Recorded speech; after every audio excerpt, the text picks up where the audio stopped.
All right. So at this point, Tony, I'm going to go to Patrick Wood, and we're going to start our interview with our special guest. Patrick, how are you this evening? Can you hear me? Doing just great, Richard. Thank you. Let me get my microphone up here a little bit closer so I can get dialed in. You look and sound outstanding. This is fantastic. All right. So for everyone at home, Patrick Wood is an author, a researcher. He's been doing this since the first book I have here of yours was published in 1979. Is that accurate, or were you published before that? No, that's accurate. All right. So since 1979, he has been on the tail of they, them, those who can easily be named. So Ernie Hancock has this expression, they, them, those. I like to say that can easily be named because of scholars like Carol Quigley and Anthony Sutton and Patrick M. Wood. So Patrick, I'm glad that you were able to accommodate our schedule tonight and not have to pre-tape this because, doing it live is so much more fun and interesting. Yes, what are your thoughts on what's going on today with everything, everything technocracy and globalist related? What's your curr't position? Yeah. What are you seeing? Well, here we are, right? Yeah. What can you say? We're living about it for a long time. Living it. And that's no mistake. And by the way, I did generate another book on technocracy called The Hard Road to World Order after my first book of Technocracy Rising. And I'll read you a quote from this in a minute on why I wrote it. You probably might even recognize the title right off and where the title came from. But for the audience, where did the title come from? Well, it came from an article from Foreign Affairs magazine that was written by Professor Richard Gardner in 1974 called The Hard Road to World Order. Now, did he happen to be a Rhodes Scholar by chance, Richard Gardner? I don't remember if he was or not. He well could have been. I'm he was supposed one to of know the that. I shouldn't be asking members. you. I'm going to find that out. I'm pretty sure. Gotcha. He was one of the core members of the founding members of the Trilateral Commission. He was on a par with Zbigniew Brzezinski, although Brzezinski was a co-founder. Richard Gardner was considered to be like, same level in the organization. And he wrote an article called The Hard Road to World Order. And what he said in this article, I've been writing about this probably for 40 years, but he wrote, in short, the house of world order will have to be built from the bottom up rather than the top down. It will look like a great booming, buzzing confusion, but an end run around national sovereignty, eroding it piece by piece, will accomplish much more than the old-fashioned frontal assault. I looked at this as a sea change, where the frontal assault of the rest of that century before 1970, those frontal assaults had failed miserably for them, and they were disappointed in it. And Brzezinski knew that. So at that time, they were trying to figure out the answer to this question. Okay, go on.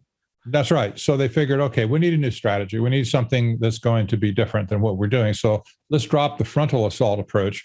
Let's go after an end run around national sovereignty, death by 1,000 cuts. And we have seen this play out, I think, very well ever since. But the whole plan, the architecture that had been created for this new international economic order, as they called it, the coup de grace took place, I believe, in January of 2020. And I made that claim in January 2020 based on the fact that all of the people that were involved in the global warming, climate, whatever, panic machine, the alarmists that were stamping their feet at the United Nations saying, your house is on fire. Those people had a problem, and I had noticed this problem. They had run out of steam because they had no dead bodies to show for the dangers of climate warming, of global warming. They said they had polar bears. Oh, they were dying. They were going extinct. But then a big report came out by the premier polar bear researcher in the world, says those polar bears are doing great. They're breeding like cats up there. And, there's a bunch of them, and that shot their whole thing to pieces. But they weren't getting traction. In other words, there was no more elasticity to their push for panic. They jumped track over onto the pandemic meme at that point. And the reason I recognize this and it caused me immediately to be alarmed was that they were the same people that were doing the climate alarmism stuff, same universities, same crack computer models that were completely trashed later on when independent programmers got to look at what they were doing. And basically was the same pitch. It's just almost like I could hear the words of Al Gore, that the seas are going to rise and we're all going to die. And it was just that thin. The other thing that clued me into the change, when something was really, really different, was that there's only one thing that they ever offered as a solution. Doesn't matter what you're looking at. There's only one solution offered, and that is sustainable development, which I argue very pointedly is technocracy, warmed over from the 1930s. And, they push sustainable development. There's no plan B. There's no other option ever. Let's take a look at, what we got going now, and maybe there's some things we can do to fix it. No. What we need, as they say, is we need the Great Reset. We need to burn it all down and start over from scratch. And so anyway, we're here. And I do believe this was the declaration of war by these technocrats, this whole sustainable development crowd. And that wasn't, maybe I'm jumping ahead, but that wasn't really surprising, because back in 2015, you remember that the 2030 agenda was taking place then at the United Nations, and also the climate agreement in Paris that was run by Christiana Figueres. She retired after that. Well, she left her position at the United Nations. She's doing something else in England now, I believe. But Christiana Figueres was in charge of the entire Paris climate agreement thing. She was the one who organized it, pushed it. In one sense, you say she did a brilliant job. She really did. She got all the nations of the world there to sign on to this crazy crackpot thing. And she let the cat out of the bag in 2015 in a press release in Europe. And it was stunning. This was also stunning to me back then, but I've never forgotten this statement. It's just emblazoned in my mind. She said publicly in a press conference, "This is the first time in the history of mankind that we're setting ourselves the task of intentionally, within a defined period of time, to change the economic development model that has been reigning for at least 150 years since the Industrial Revolution." That's what she said. This tells you, this isn't just a vague, well, I'm throwing this out to see what will stick to the wall. It indicates that the United Nations had an intention, number one, that specifically they had an intention. Secondly, that they had a time frame to execute it. And she says that we have a schedule and a plan of how we're going to do this. So in 2015, we had no way to tell okay, so what's the timetable? How are we going to know? Is it going to be 2 years, a year, 5 years, whatever? And we didn't know. Lots of things happened between 2015 and say 2019, that 4-year period. Lots of stuff happened. Nothing really impressed me as being the coup d'etat, that they were going to spring it, until June of 2020, when the United Nations first, or the World Health Organization in particular, first declared that there was a global health emergency. They later called it a pandemic, but that was the first thing. That was the first warning that we had from the World Health Organization. That same month, this is just incredible. That same month was when Davos was taking place in Europe. And so we had lots of little sound bites coming out of that, right?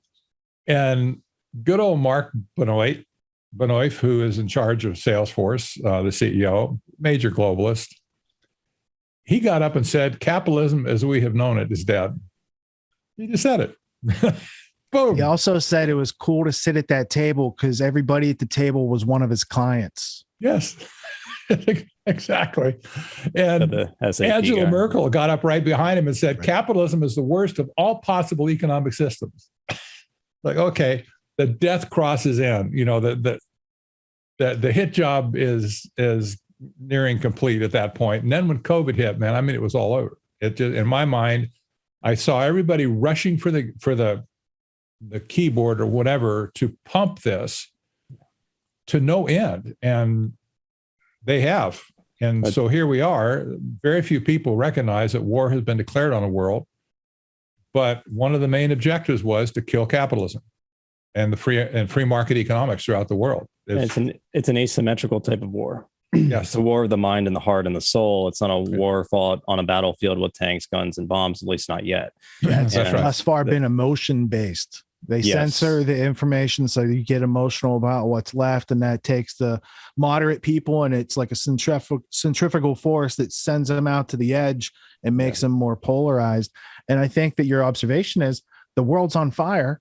There was a group of people that had a plan to set the world on fire, and that same group of people is now in charge of managing the fire, and it's not going so well after 2 years. And we see this long trail of lies that they've told us, and censorship, and now violence because of their intellectual bankruptcy. Is this like first they fight you, then blah blah blah, then you win? Are we almost at that point? Because they're using violence and it's intellectual bankruptcy. They don't have points on their side that can be made with logic and reason and evidence and human rights and civil liberties. I know. And when Klaus Schwab says we're going to have to have a great reset, and that there's a narrow window of opportunity to do so, you have to ask a question. You have to break down the concept of great reset. And why there's a narrow window? Because people are traumatized, and it's like they have the idea to hypnotize people during that trauma to be like, this is the way out of COVID, is the great reset. That's right. And the concept of reset, in my mind, I think, and probably in his too, is like it resets you back to zero. When you reset a counter, stopwatch, whatever, you don't go back 5 seconds. You go back to zero and you start over again.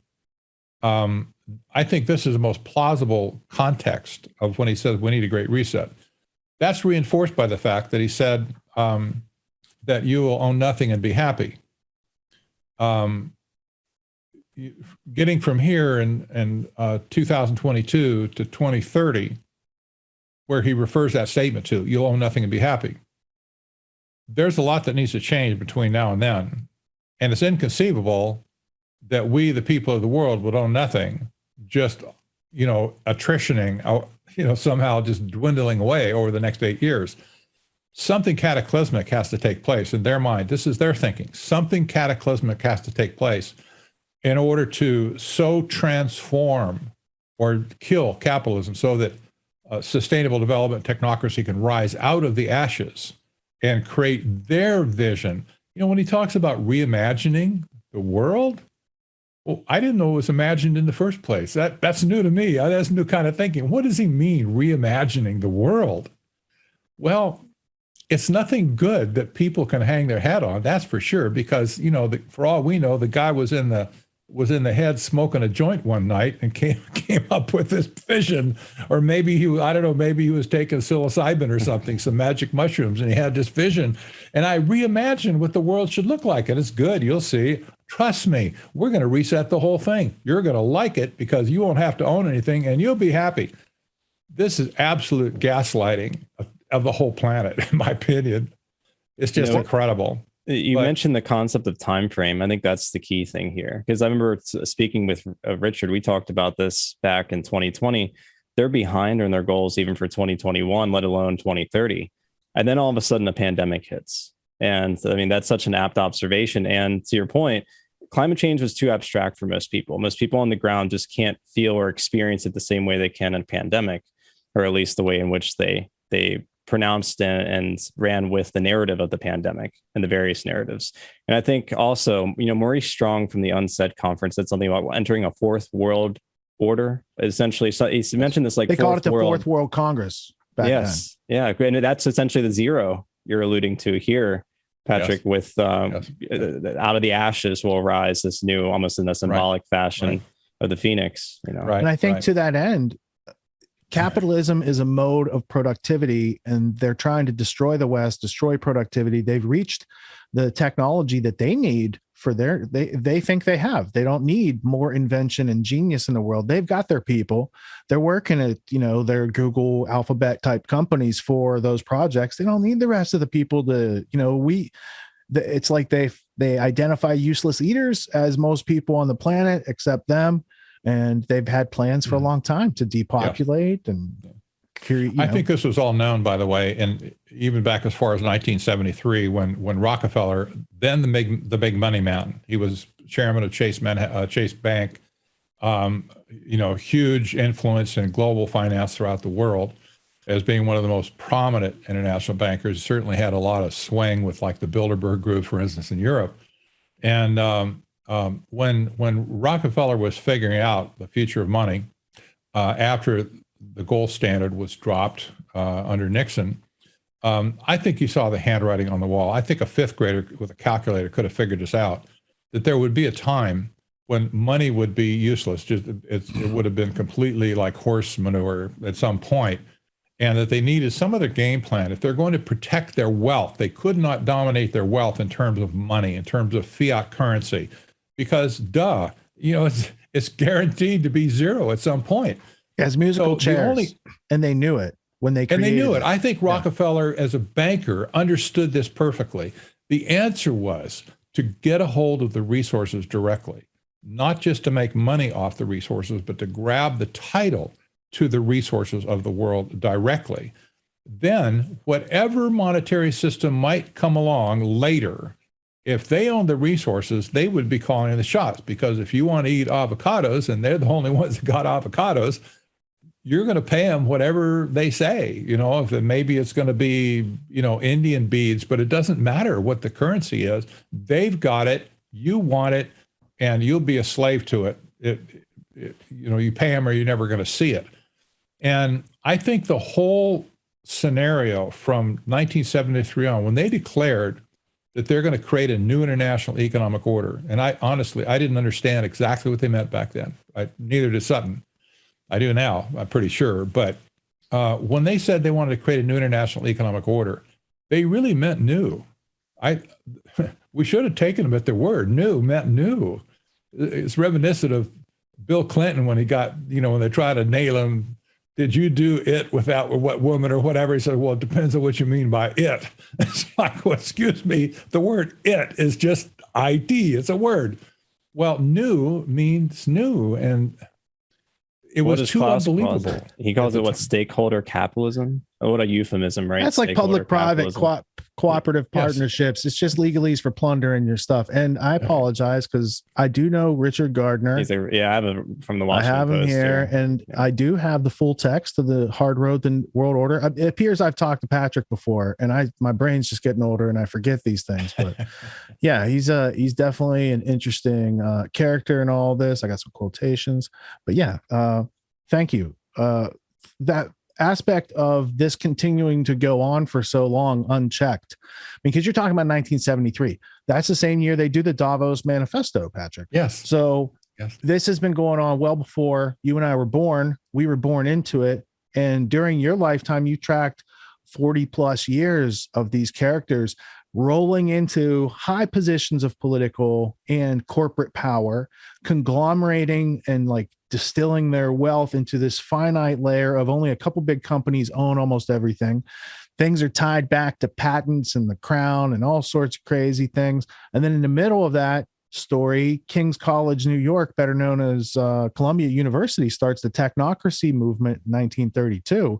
Can you tell my audience a little bit about that? Because a lot of them probably haven't heard about it, and they haven't seen my 3-hour interview with you from 2015, but I'll have LD put that in the show notes for people as well. Well, sure. And by the way, that was one of the best interviews that I ever had.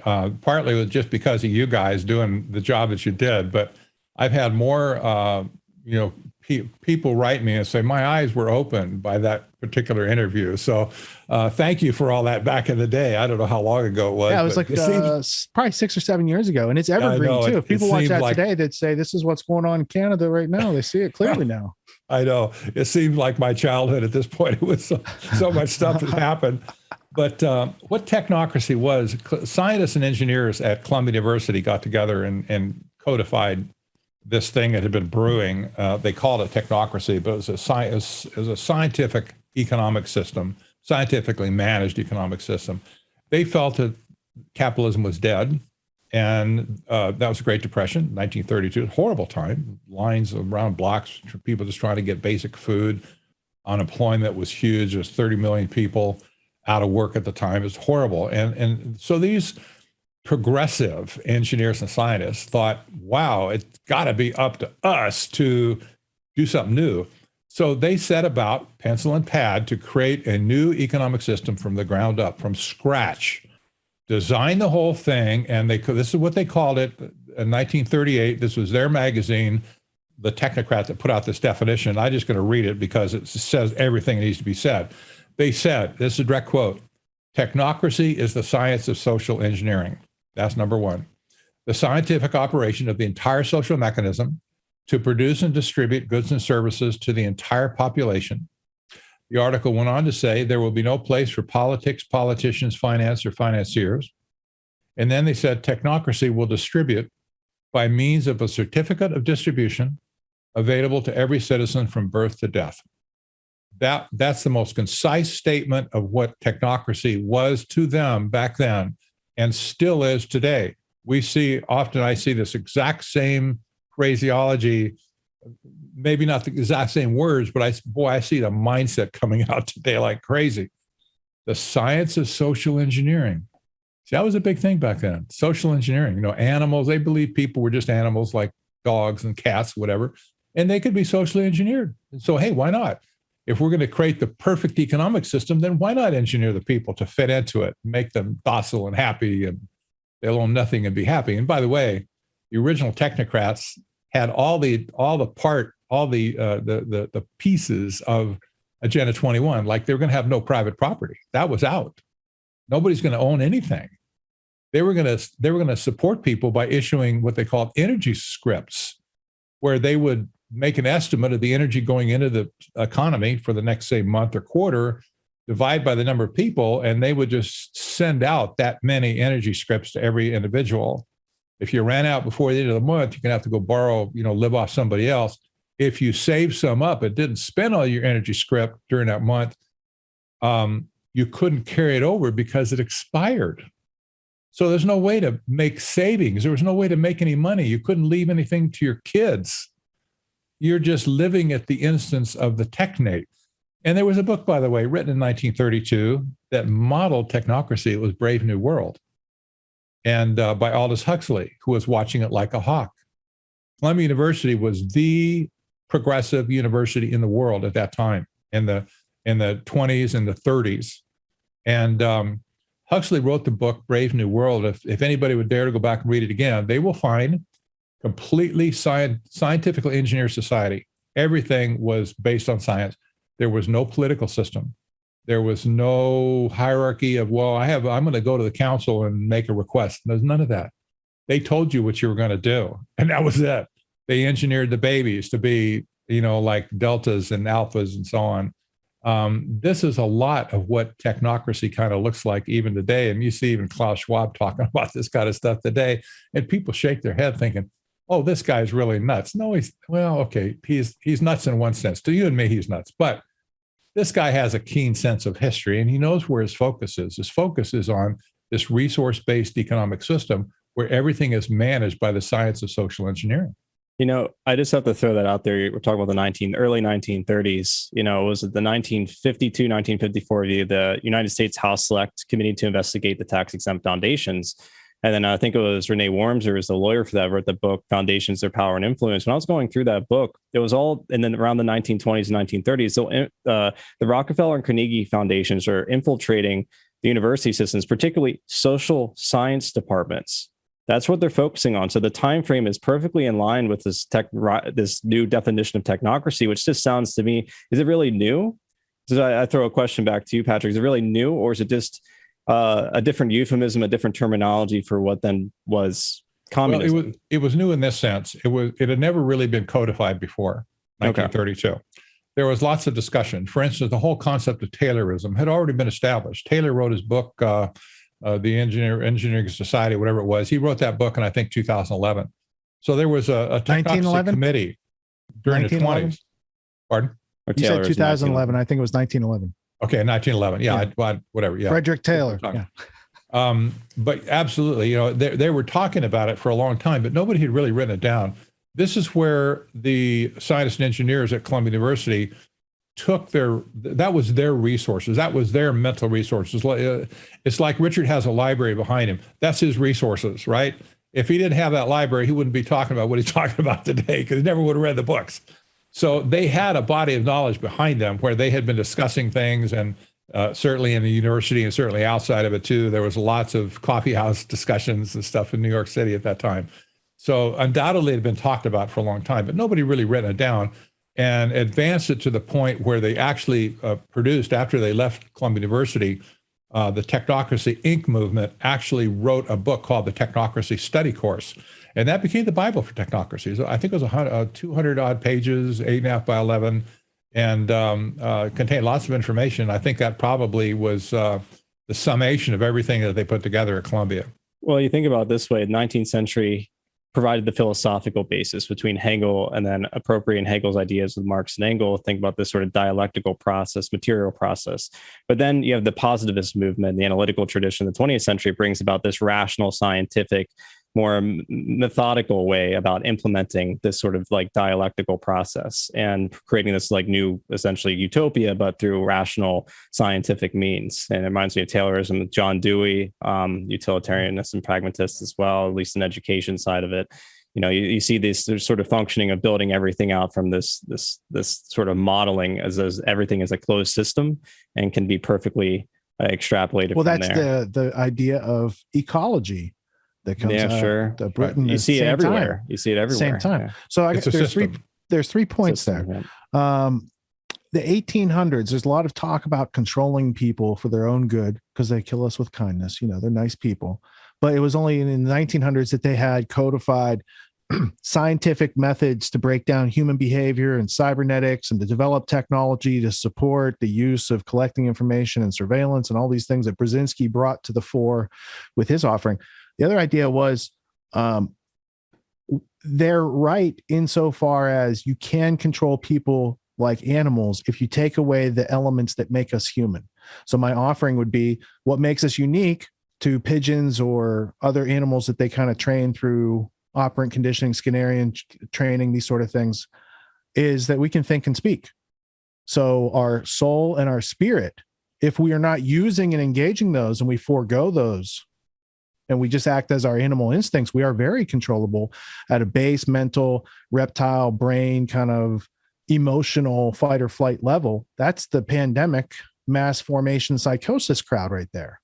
Yes. Those who know how to think and speak and interact and get more information and answer their questions and get out of fear with experience and skills and knowledge don't have as hard a time. And then my third point was from the Brave New World aspect, what's not in his book? Parents, grandparents, cousins, all these things. The family is a threat to the authoritarian technocracy that they want to put in there. And now look at how they treat parents of school children at board meetings and all these things as terrorists, right? So if you understand their game plan from the things they've written in the past, and I think this has always been a powerful aspect of your work and probably one of the reasons you do it, Patrick, people can avoid the tyranny in the future if they learn the lessons of the past so history stops repeating. Well, that's the bottom-up approach he's talking about as well. Go ahead. I'm sorry, but that's just they got to the culture, they got to the kids. Tony's just so excited. No, it just got me excited. Yeah, sorry, go for it. And they did. And sustainable development, one of the first things they did when they really got cooking is they created organizations that went out to all the communities in the world. They didn't go through the national governments. They went straight to the communities, straight to the cities, straight to the counties. And they introduced this Agenda 21 doctrine. In America, by the way, they introduced it as smart growth. They changed the name. Because they knew Americans don't like agendas, so they scrapped it here. They called it smart growth. But the rest of the world understands sustainable development, Agenda 21.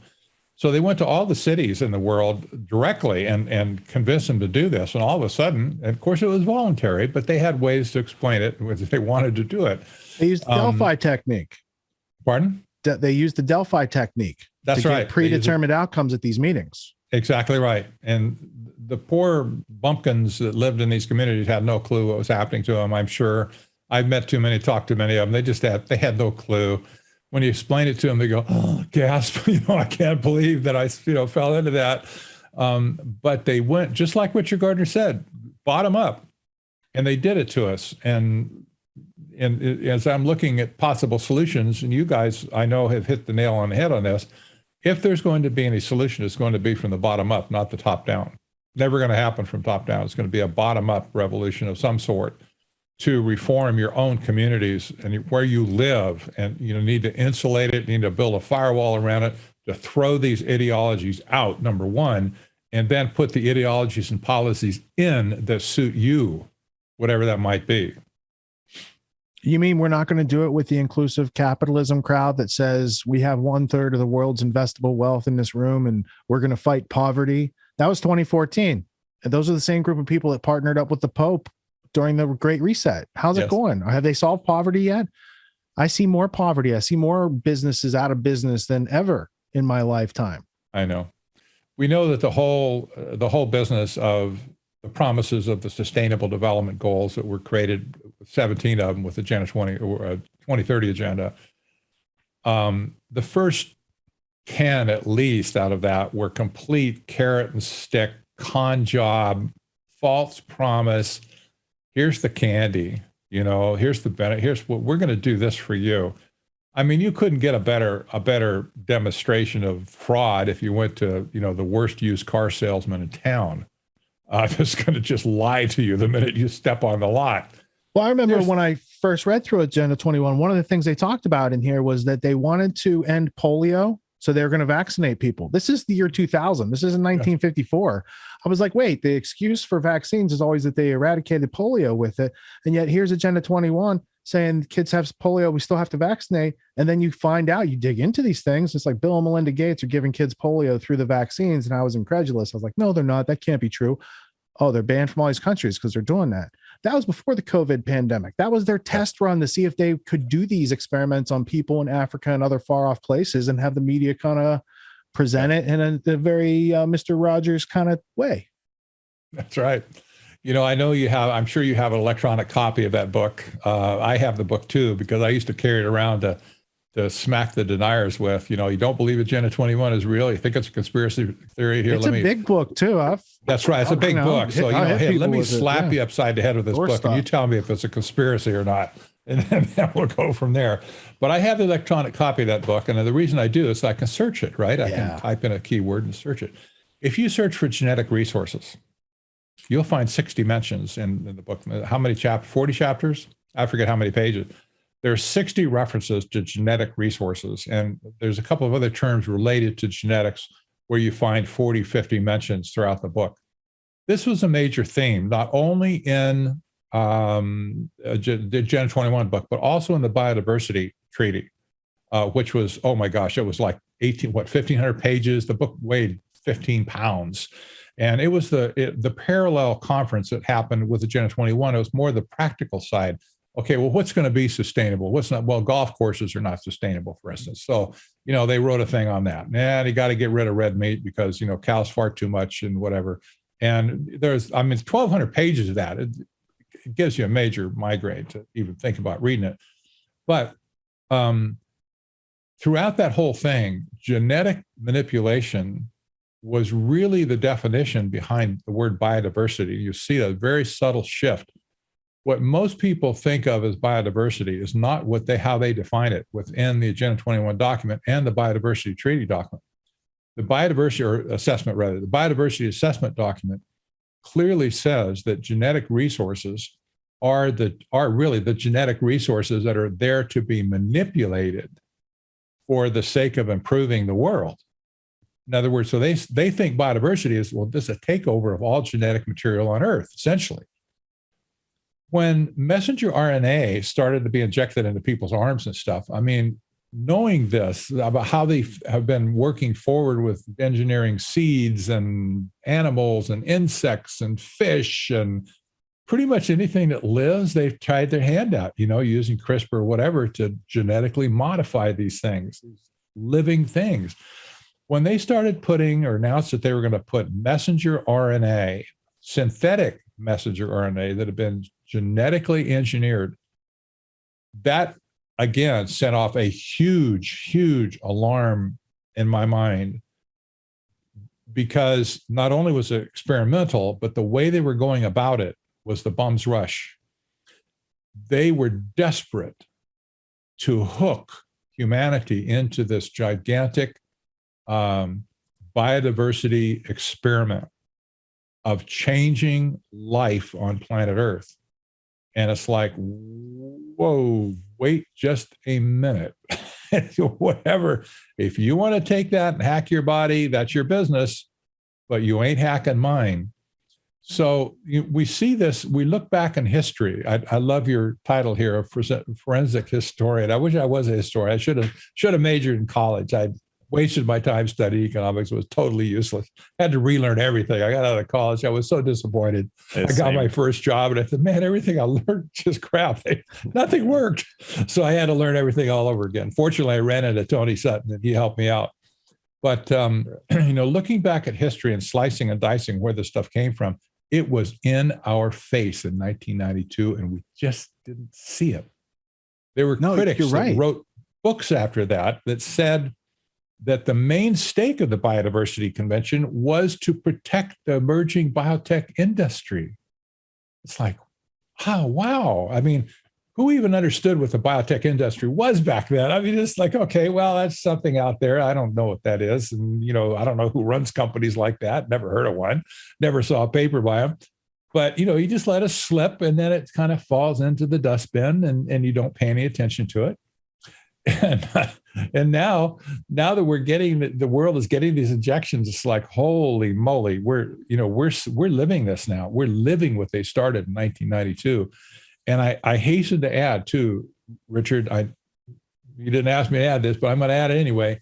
This was a specific doctrine. The whole policy of sustainable development was a specific doctrine put forward by the members of the Trilateral Commission. That's where it came from. And, there's no doubt about it. The person that wrote the book, Our Common Future, Gro Harlem Brundtland from Norway, she was a member of the Trilateral Commission executing that book, Our Common Future, which she's been hailed even to today as the mother of sustainable development. They openly acknowledge that. She was the one where sustainable development came from. They adopted it as Agenda 21. So this whole thing has been part of the Trilateral's new international economic order dating back to 1973. I was going to say there's a connection with, sorry, Rich. I was just going to say your 1992 timeframe. I think that's when this the follow-up, the report by the Club of Rome, First Globalist Revolution, where they said that humanity is the problem that has to be solved. Right. So prior to that, they had like Agenda 21 talk in the 1980s before it came to the 1992 Rio conference, but also at the same time. And these are the same people that helped to influence the World Economic Forum. So you're right. So in the 70s, you got Trilateral Commission, you got the World Economic Forum kind of taken off. So Trilateral was David Rockefeller and Zbigniew Brzezinski and Richard Gardner. And they picked the president, right? They picked Jimmy Carter. Nelson Rockefeller was vice president during this time. So he's vice president of the United States. That's pretty powerful.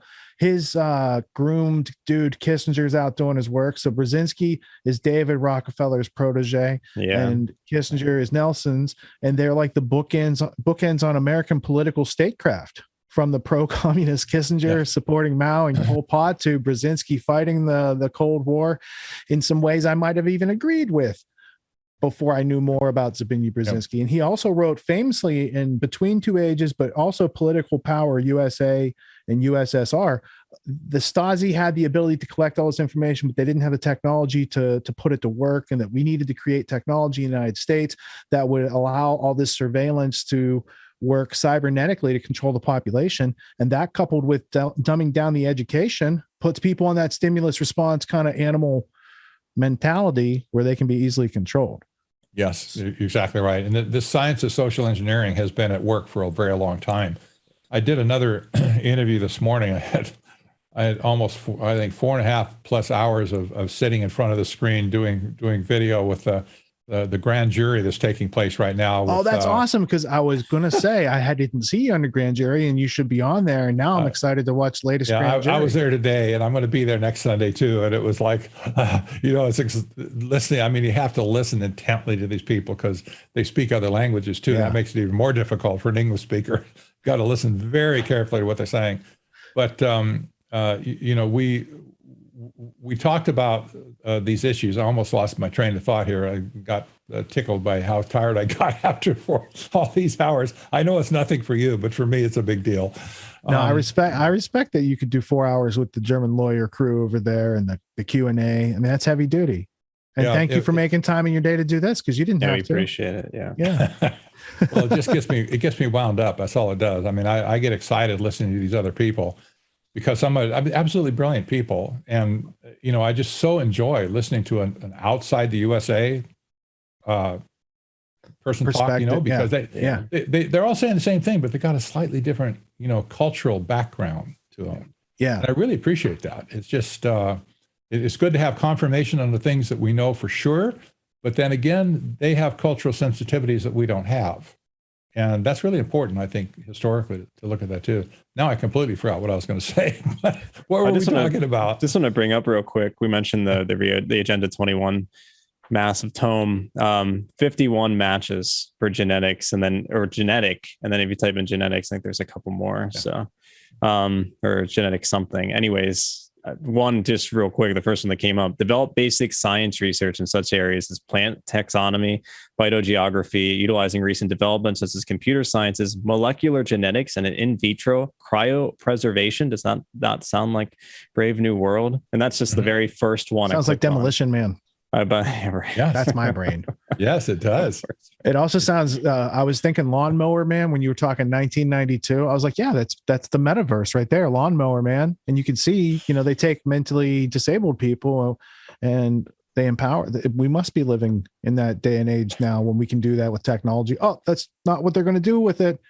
They're not going to help people communicate better and live better lives. They're like going to subjugate people and take away. Like I said, if your eyes are the window to your soul, the metaverse is like taking your soul, putting that thing on your face all day, virtual reality. So there's that. Speaking Nazi of eugenicists funding property, by the way, that's part of what I was thinking about. Yeah. They mentioned this in Agenda 21, and they talk about intellectual property and also in the biodiversity assessment as well. Where the genetic manipulation is considered to be a global common resource. They said that's never going to be true, but they said that, and that was justification. Well, of course you need to do it and make it global. That that's okay if it's global. Everybody's got access to it, but that's not the case. That's not as tell that to Monsanto, who engineered all the food stock feeds that we have, patented them after they GMO'd them, stuck them away where nobody. They took all the native seed stock out of production. And now they own the markets across the world. That's the key. You said something really, like, I just started to cut in real quick, but you said something really profound. They want, about owning the titles to the resources. Yes. They want to own the title to life itself, which is genetics. That's because they want to play God. They want to play God. They think human creation is flawed. And this is in the World Economic Forum's, like I tweeted it earlier today. They have an ad that says we can fix the human problem. Yes. I'm like, go F yourselves. That's exactly right. That's exactly how they frame it, is that the world is broken. People are broken. But the scientists, they have a solution that will fix it. Of course, that's a technocrat mind anyway. You give them any problem, they got a technological solution for it. I don't care what the problem is. A good technocrat always has the solution. I can make an app for that or whatever, and we'll come to the rescue and we'll solve the problem and we'll be the heroes of the day. And this is the con they put on us, that there's always some kind of a technological solution that's going to fix us. But humanity is doing just fine. H.G. Wells said New World Order would be like a new religion, and I think that religion is scientism. Yes, and you're the historian on the scene with scientism, because I think it's going on today. Maybe still the scientism. Because if you're going to base a technology, because it was like a technology-based science, monetary thing, but if the science is changing all the time.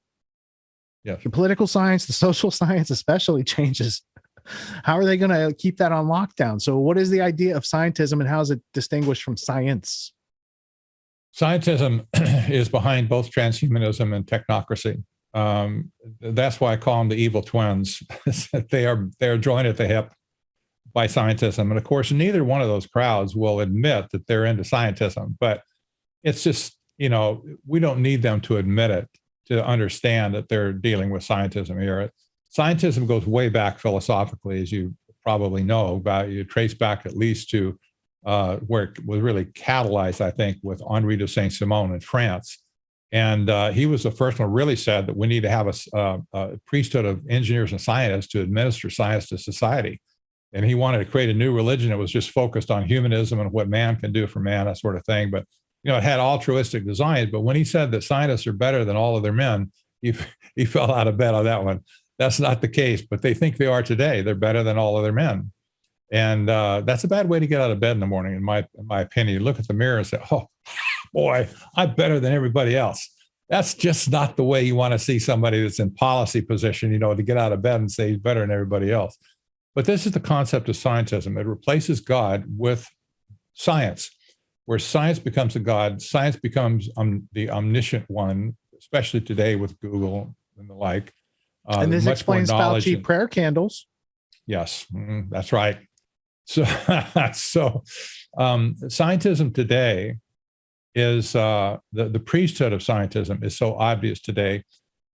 People like Anthony Fauci in our country, definitely, he says, you can attack me, but you're not attacking me. You're attacking the science, like, hey, dude, are you the high priest here or what? You need a robe or something to identify yourself as being the guru that goes up the mountain and listens to the oracle of science, so we ignorant people down here can get the message. Yeah, at least Klaus has a robe and a special outfit to let us know he's like the alien leader or whatever. Klaus is a little more bold on that. Yes, he did.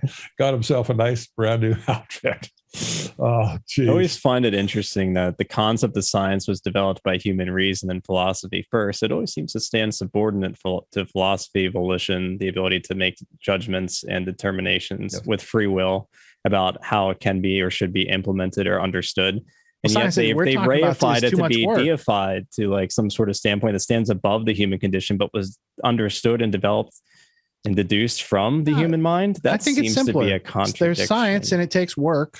And then there's people with power that want to preserve that power. Okay. And it's just easy for them to pick up the science and beat people with whoever they fund, which is what Gates, that's why he funds the WHO and all these other groups out there. Yes. It's the perfect con game. Right.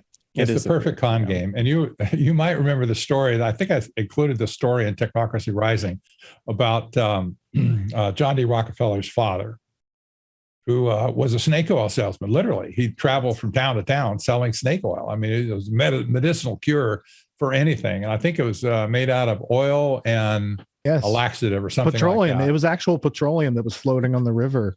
Yeah, I'm pretty sure. And so he made up this did a special on it. Yeah, and he rode into town saying, "Ladies and gentlemen, for a mere $1, you can fix anything that ails. You got cancer, it'll fix it. You got gout, it'll fix it." And he would sell them only one bottle, of course. Then they discover after they took it, they were violently ill, and he beat a path out of town. But it was a con job for him to go into town and say to people, this medicine will cure you. This is no different than what we're looking at today. They're saying the same thing today. What we have will cure you. Whatever ails you, don't worry.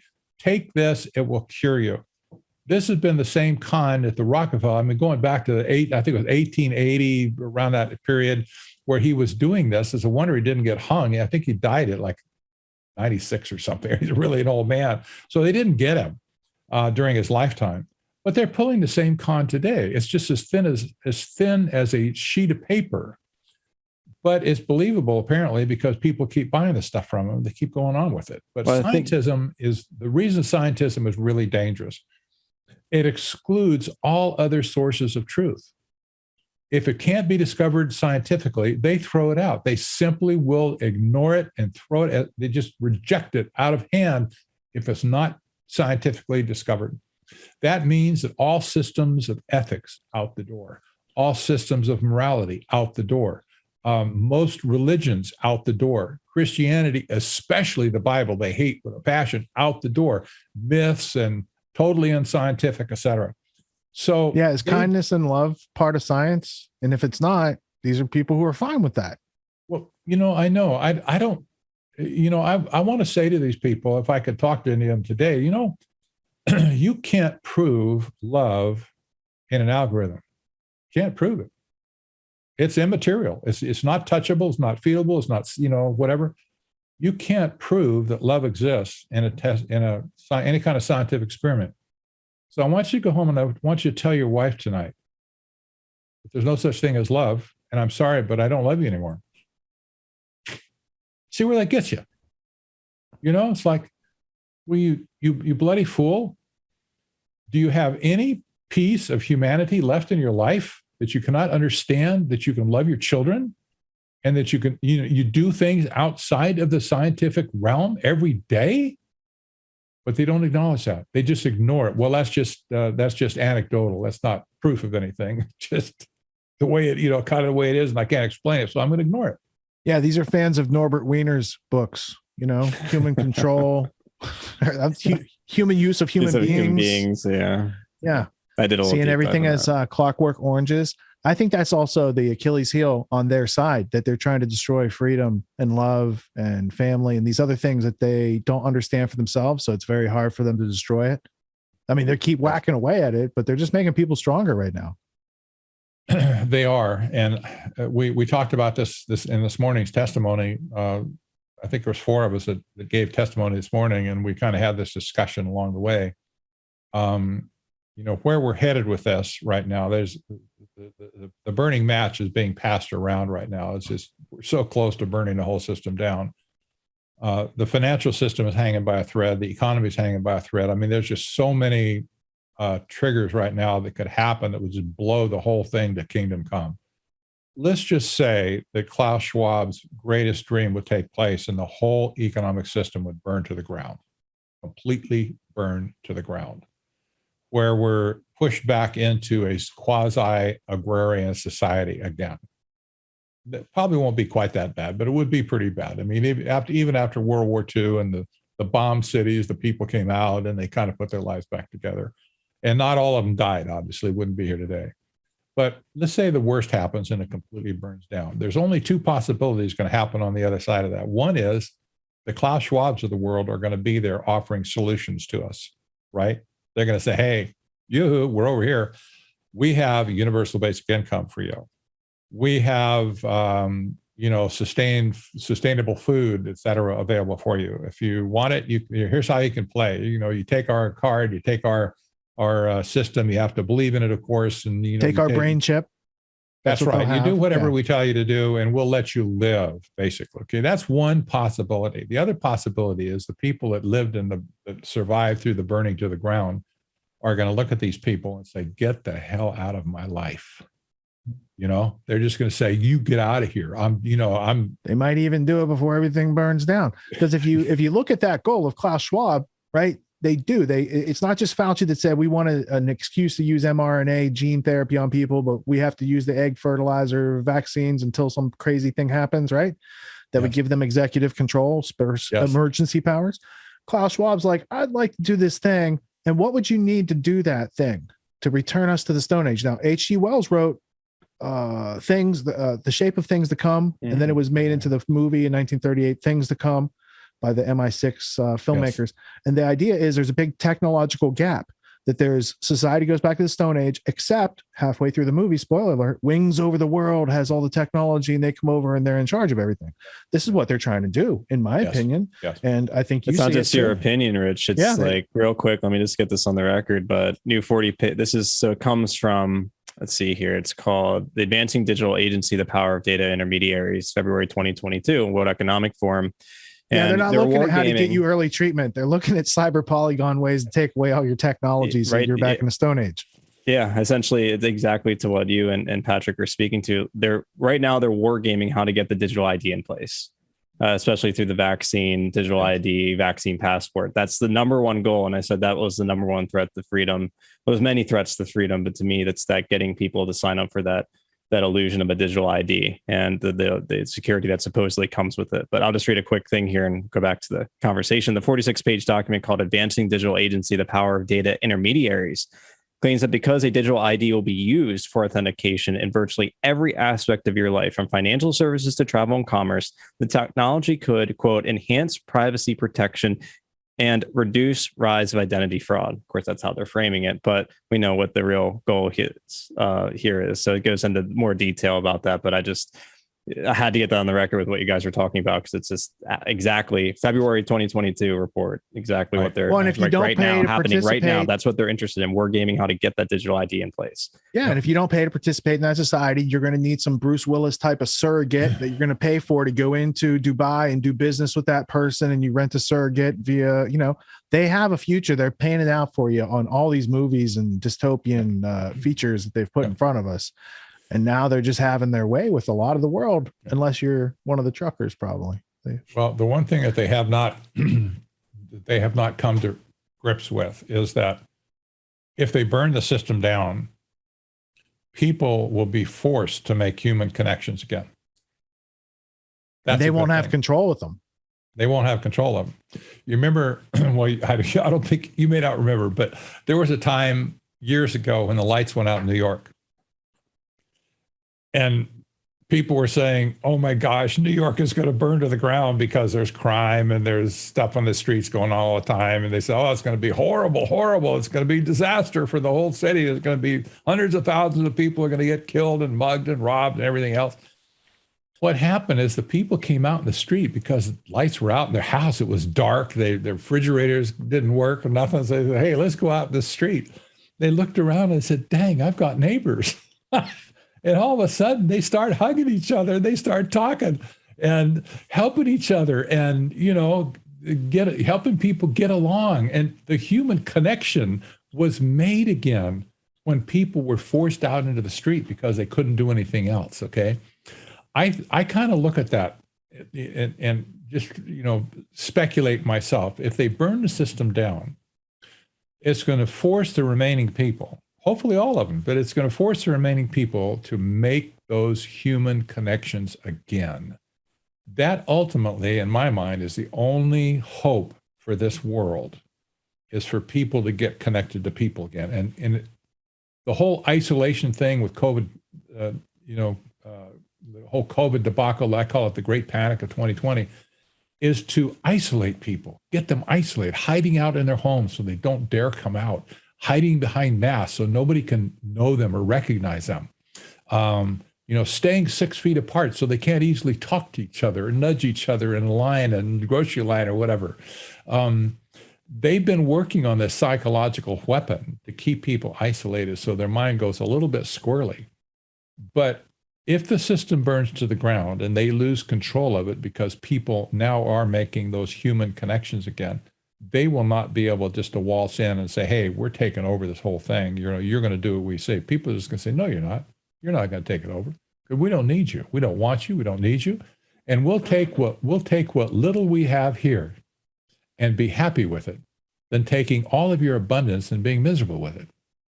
I think that's a pretty good equation. Yeah. And historically, indigenous populations that don't want to be occupied usually win. Yes. Yeah. You know, and that's the story of Vietnam and Afghanistan. Yeah. Yeah.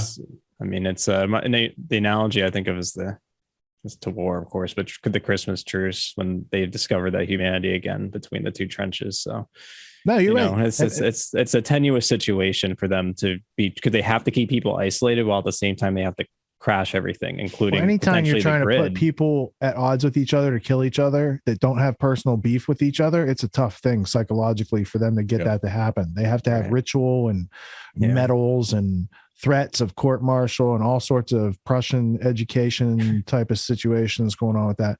But Patrick's right. When I lived in New York, there was 2 times when everybody was out in the streets. One was a blackout. It was in August, maybe 2003.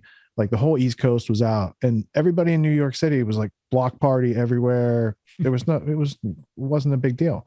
Other time was after 9/11. Again, a lot of people helping each other, no one taking advantage and like super criminal type activities. Like what you see during the pandemic in New York now, it's like the all-time crime record. Yeah. They're grooming over not just there. New York, Chicago, LA, Austin. I mean, all the gun-free zones, basically. Yeah.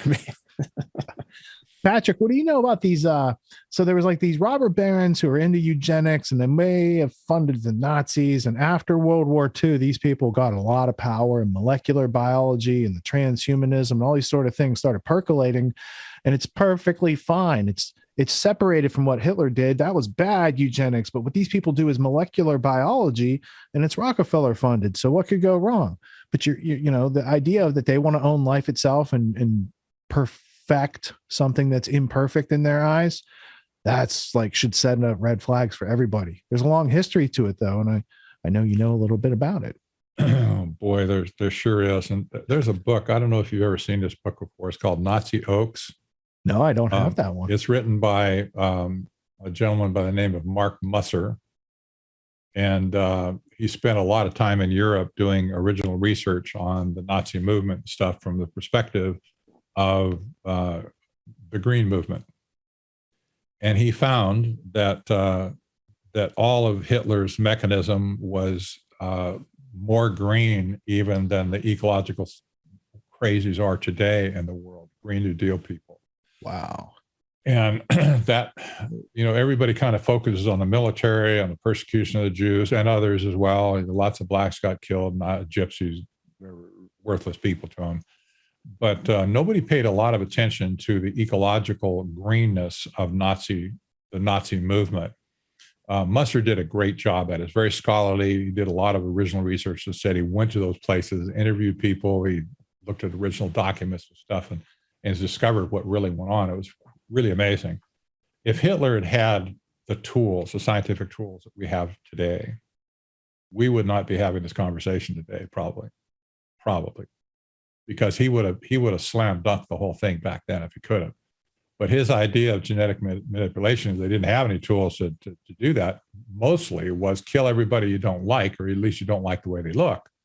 But there was more to Hitler's program. For instance, he had birthing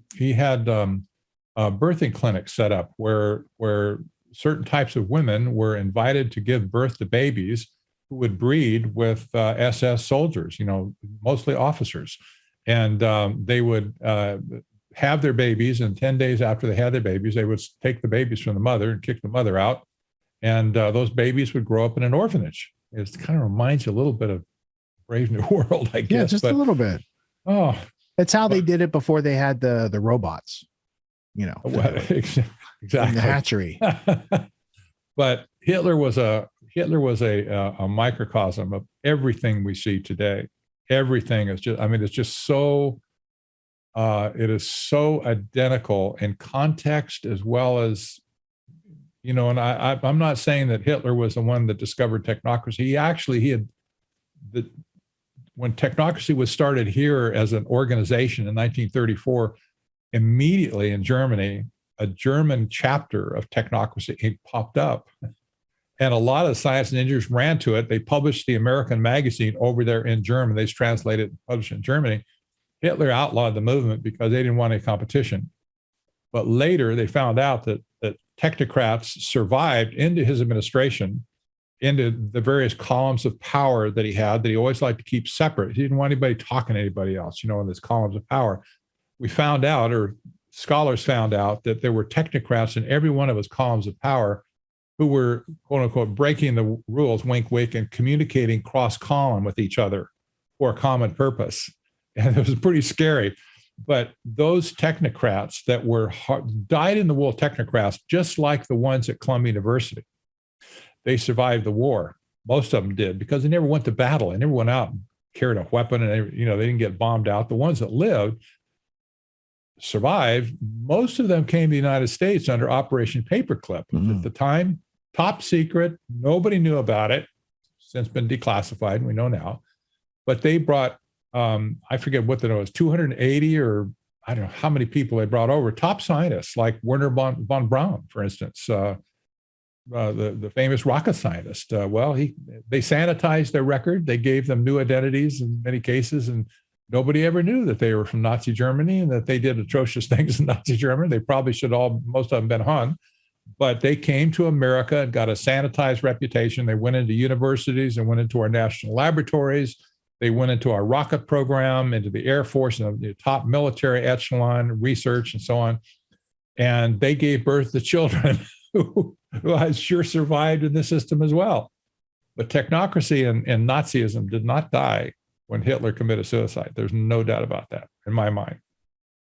Yeah, I look at 1,600 Germany, German scientists, 1,600, just for the scale. At the very least. At the very least. Yeah, and that's the ones that we know about through the declassification. Yeah. That's just insane when you think about it. 16, that's just, They just I used thought it was always a Germany couple hundred. as the Wuhan lab of the day. And Hitler Hitler didn't come up with those experiments. He just owned the lab where that stuff was going on for the robber barons who were funding all that stuff. And they probably told him, because there's a bunch of Rhodes Scholars in Hitler's intelligence units, because they had there was only a couple years that Germany couldn't have Rhodes Scholars after World War One. They shut it down for a couple years.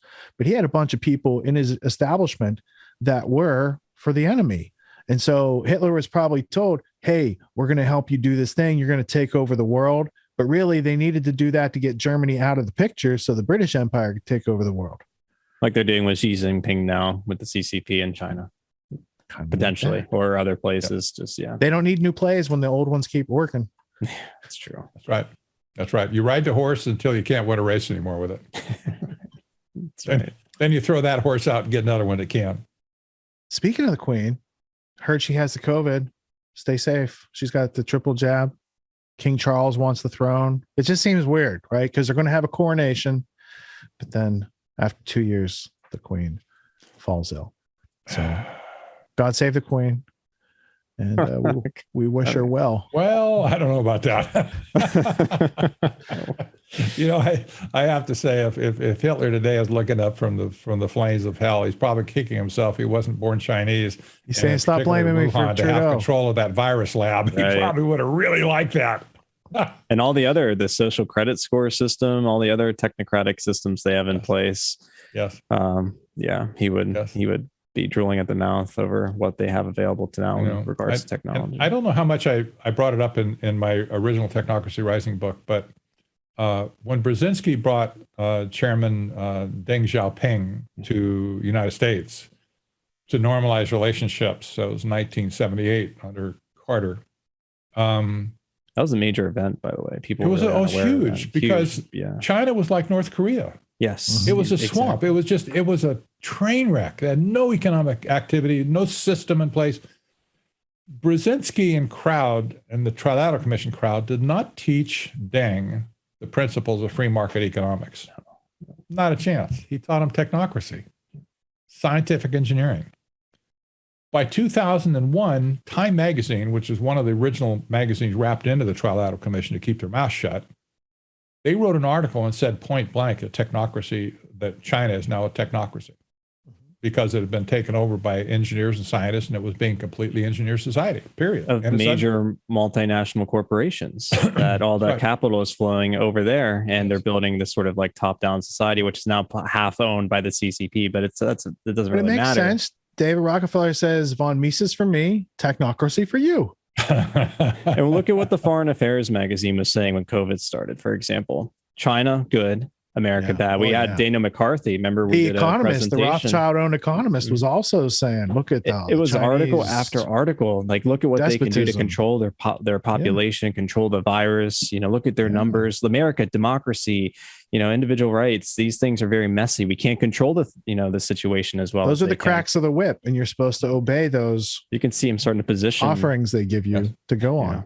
All right. So China is now the model. The preferred model by all technocrats around the world, whether it's an Apple or an Amazon and Bezos, or whether it's Elon Musk, they all love China. And that's to what you pointed out, 1978. I mean, it goes back many decades. From 1978 forward, we had to outsource all of our manufacturing to China, steel production, lead smelting, all these things in order to build for the globalists this thing that can be used to crush America to get them to the world government. Basically it, because the Soviets stopped playing. They're like, we're over here, and Putin might be trained by Klaus Schwab, but he doesn't seem to play their game. Like, he might have been there to those meetings, but it doesn't seem like they have the same control over him that they might have over a Trudeau or a Biden or anyone else in their coterie that they have groomed. You're right. For service. It's also in the current situation, it's important to realize back in the 70s when the Trilateral Commission kind of took over the Carter administration, a lot of people freaked out saying this is a political coup. They'd taken over the whole stake of government, and that can't be right. Almost the whole cabinet. Well, they did. All but one member of the cabinet was a member of the Trilateral Commission at one point. They had almost 30% of their American members in the administration somewhere, including Carter and Mondale and Brzezinski, and then all the cabinet except one. And there were others as well that took over. But we talked to members of the Trilateral Commission back then. We had several debates with them directly, kind of face to face or sometimes over the radio. Yeah. And they said very pointedly, we're not political. And they kept saying this, we're not political, we're economic. We want to create a new international economic order. It didn't occur to me until a few years went by on how right they were and how wrong I should have believed them from the get-go. It would have saved me a lot of effort and time going forward. They took over the United States political system, not for the sake of political power. They didn't care a whit about political power, but they took control of the greatest economic engine on the face of the planet. They got access. They created the U.S. trade representative position, for instance. Actually, it was the year before they started with Nelson Rockefeller and Gerald Ford. The USTR became the one that wrote all the treaties like NAFTA and CAFTA and SHAFTA. Oh, no, not SHAFTA, but they wrote the treaties. They're the ones that created the economic treaties. They're the ones that appointed the World Bank presidents, like 8 out of 10 or something for the next 20, 30 years. They're the ones, I think they appointed like 9 out of 12 of the U.S. trade representatives, members of the Trilateral Commission. They wanted domination over the world economic system so that they could create a new international economic order. That's what the whole takeover was about. It was not for the sake of political power per se. They wanted control over the economies, and they got it. And they used it. They hammered Japan. They hammered Europe. Most all of the policies in Europe that we despise today were created by this very same crowd, the European crowd that from the Trilateral Commission that took positions in Europe. They did exactly the same thing. They crushed down those nation states. They changed, they reformed the economic system. We end up with the EU today, which looks like very much like a technocratic system. They've done this everywhere they've touched. Uh-oh. I was looking to see, was Crisis of Democracy a trilateral publication? Yes. All right. I didn't find it in here, but that was around the same time too, right? That was 1976-ish. Yes. Same era that you're speaking of. Yes. Yeah. That was definitely. So do you think what's going on today, the World Economic Forum is no different in as far as their sphere of influence as another working group like trilaterals in the past? Is it just business as usual? Yeah, the trilaterals are still around today. That's very clear. They're still there. They haven't gone anywhere. They're just as powerful as they ever were. But back in the 70s and certainly in the 80s too, they didn't want to come out to play. They wanted to stay secret. They didn't like it when somebody called them out publicly or wrote articles about them. That's why we got censored all over the place back then. So they were hiding, kind of like Trudeau went to hide in his his basement when the truckers came. These guys like to hide out because they were doing an end run. After all, they changed their philosophy. They didn't want to be out front swinging away and slugging the stuff and making these grand plots. They stayed in hiding by and large through the 70s, 80s, maybe the 90s as well. But now the World Economic Forum represented, and you look at the membership makeup, you've got lawyers, you've got CEOs of companies, boards of, board members, you've got politicians.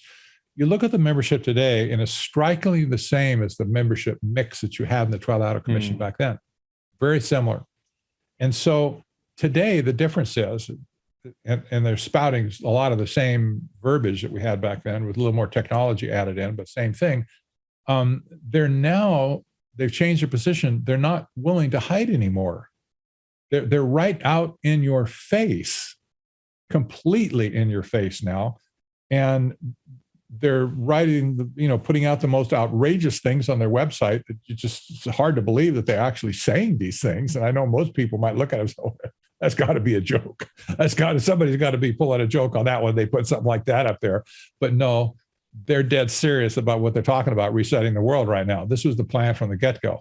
But now they're in the wide open view, and everybody can see them and analyze them to an extent they want to. It is no conspiracy on our part. It has been a conspiracy on their part. I have a quick question about... Yeah, they lit the fuse in the 1970s, and it plays out to today, to the Great Reset. Go ahead, Tony. This is about ideology. From your research, do you see these people as being ideologically possessed insofar as that they actually believe in it? Or because you sort of had this distinction between, that's not just about political power. It seems to relate to a larger economic ideology. Is it something they really believe in? Because I find that people who are sort of ideologically possessed by different ideas, different systems, it's that belief, that manifested belief in it, that makes it that much more pernicious in their actions, because they're willing to do anything at any cost. Whereas someone that just wants, petty forms of power, it's much more conspicuous with those individuals, seemingly, as to their intentions. We'd even back in the 70s, we did a lot of network analysis with paper, by the way. I don't know how he did it. Richard's got the brain on his side now, which is really good. All we had was a quadrille pad and a bunch of pencils. Goodness. We had to write it out that way. But what we found in all of these groups that we analyzed, and starting with the Trilateral Commission, and we looked at the Bilderberg Group and others, and we looked at the BIS as well, by the way, which the board members are the heads of the central banks around the world. There's more central banks today than there was then. But we looked at the board of directors. We looked at the membership of organizations and stuff, tried to analyze, okay, who's really kind of calling the shots. What we found almost every time was there was an inner core in all of these groups that maybe only represented 5% of the whole membership. Okay. Like in the Trilateral Commission, if you had 300, you say, well, there's probably 15, 20 people in the executive committee that were really in control. We saw the same thing with the Bank for International Settlements. There was there was a Bank of England. They were always on that seat at the inner core. There was a U.S. Fed, and I can't remember maybe Japan was in there, but there was like 5 or 6 out of all of them. Was Hitler's banker in there? Pardon? What, Hjalmar Schacht? I'm pretty sure. Yeah, it was Hjalmar Horace Greeley Schacht from Brooklyn, who was Hitler's banker. I know, right? Yeah. And he's working with Montague Norman from the Bank of England. Oh, there you go. When they created the BIS. Yeah. So to answer your question, when you look at the World Economic Forum, they say they have about 1,000 corporate members at this point. That's not the whole world, by the way. There's got to be hundreds of thousands of corporations, companies throughout the world. So it's a fairly small group of people who think, well, there's 1,000 companies. Okay. So in that 1,000 companies, the question would be, how many of them really know what's going on? Right. My guess is probably not very many. And if you take 1,000 people and take the 5% rule, what are you looking at, about 50 people, maybe? Interlocking boards of directors take care of most of it. Yeah, and you might just look the at rest the board of directors and maybe Clausey himself, and you say, well, the point is there is an inner core, whether we can identify them or not. There are those people who are calling the shots, and the rest of them are hangers on. They figure there's a paycheck in it for them. They're going to get filthy stinking rich. They're going to make $1 billion. Who knows what they're thinking? Sure. But they buy into the model because they want to please the hierarchy and they want to be in the gravy train. Just that simple. So they follow along the gravy train to get the little red wagon out, and they're trailing their wagon along to collect all the money they can. And at the bottom of the gravy train, there's the guy on the horse trampling the grandma. Well, that's right. That's the bottom level of gravy train money is doing that. Although Michael Malice made a point today.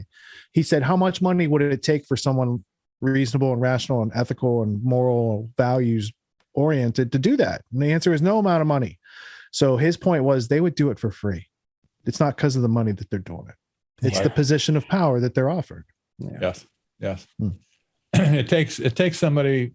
It gives a different definition to the word megalomaniac to think that there could be 50 or 7,500 people at the top of the food chain who truly understand what's going on. Some people look at it and say, well, they're probably just flat out demonic at that point, so evil. Maybe that's true. Apex predators. Pardon? Apex predators. Yes, that's right. Intraspecific kleptoparasites from the same species, exactly but right. It's like they plunder our wealth. I know. It's like imagine 100 Epsteins of different persuasions, not all pedos, but politicians and corporate people, whatever. Just imagine a group of piranha humans that are willing to put anybody on the sacrifice. They don't care. They got no morality, no ethics. They'll do anything to push their agenda along. You're dealing with a group of very, very harsh people. It's a small group of people with thousands and thousands of Renfields on the outside servicing their needs. Yes. And they're controlling the ripples of the waves as they go out. They throw a rock on the pond, it waves, it goes out. Some of it sticks, sometimes it doesn't, but enough of it gets out where the whole culture changes, like the whole 1,000 people. If a proclamation is made from some grandiose study that Klaus Schwab does, or he writes a book or whatever, that eventually just going to kind of ripple out to the rest of the community, and it's going to change their culture to some extent. Some of them probably fall flat and does nothing, but others will. And this is kind of the way it's been over, you look back over in my opinion, over the last couple of 100 years, this is usually kind of the way it has been. Well, I think of it like this: like this is his wish list, fourth industrial revolution, but this is him saying, "Here's the play. This is the play we're running right now." The COVID-19 Great Reset spiel. So they had like the wish list. We'd like to do this. We want to make the whole world out of internet people. This is what that means. But this is like mRNA can be the ticket to get there. That's right. Just a little gene therapy for you. That's all. That's what you've been missing. That's all you need. You hack your body. You'll like it. You'll own nothing and be happy. I hate to think of that in the context of your soul, because when you hack your body, when you hack your brain, you hack your body, you're getting, the pretty much, I think there's pretty much universal agreement that your mind, will, and emotions are kind of what make up your soul. You have a mind to think, emotions to feel, and so on. These people are trying to hack humanity to the core. And, you think about, are they possibly thinking in terms of capturing people's souls, by so manipulating their minds and so manipulating their emotions and their will, most importantly, their will? Because that's the last piece of private property we have. When you get right down to it. That's part of why they print money in the first place, to get people to do things they would normally not otherwise do unless money was being present. And that's right. I'm sorry, I'm just doing this because it's my job excuse. Whether you're Epstein's guards who lost the videotape and turned it off or whatever, or the guy stomping the people at the protest, just doing my job.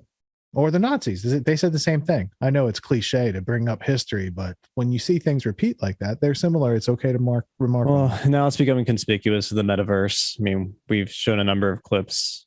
True Stream Media did that production about Saturn, the idea of death and rebirth, all the symbolism associated with many of the advertisements. Yeah, right. I mean, the they trust game. That's what I was just watching. The trust spirit game aspect, the thing that animates us, but they can control everything that comes afterwards, which is the soul, the individuating aspect of it.